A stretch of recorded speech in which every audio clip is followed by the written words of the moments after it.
Hello Alec. Hope all is well for you. I have a hand that I would love your analysis on.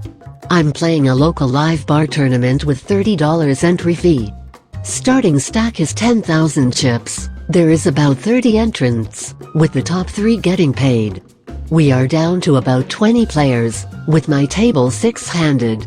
Generally, the game has been passive with a lot of limp pots pre-flop and people getting to the river and showing very marginal hands.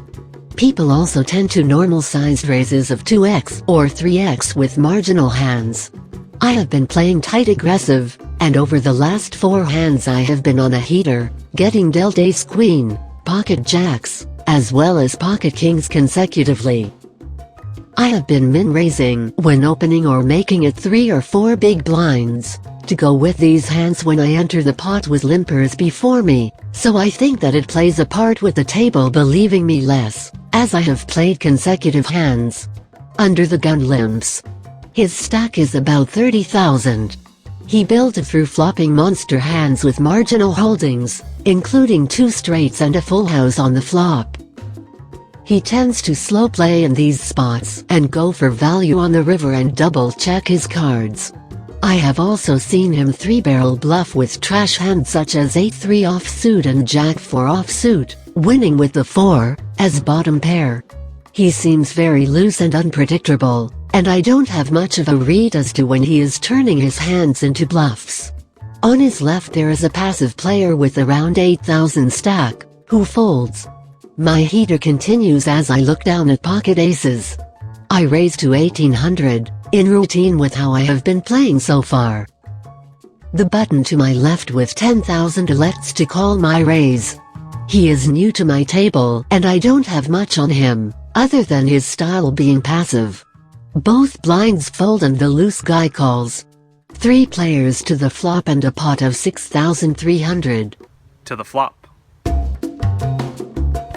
The flop comes king, king-queen, rainbow.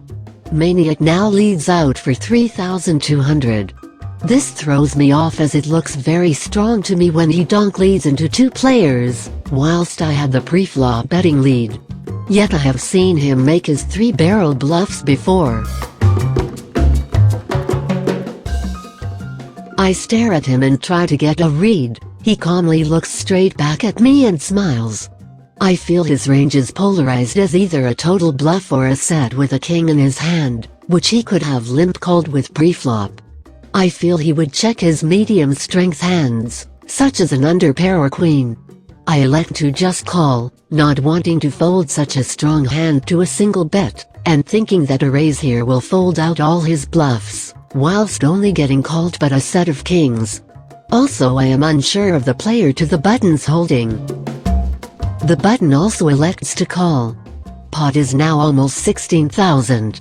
The turn comes the 7 of clubs. He bets again, now for 7,000.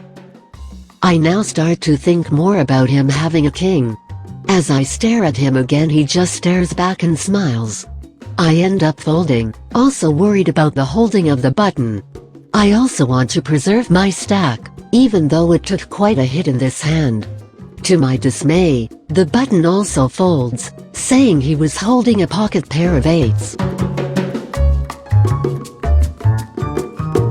And the maniac flips over. 10-7 offsuit. If the hand were played without the button, I would likely have called maniac's turn bet and been all in, but unsure of my decision. I hope you like this hand Alec, and you or community can offer me some in-depth analysis. Your past videos and blog have been very helpful to me as I try to get good at this game.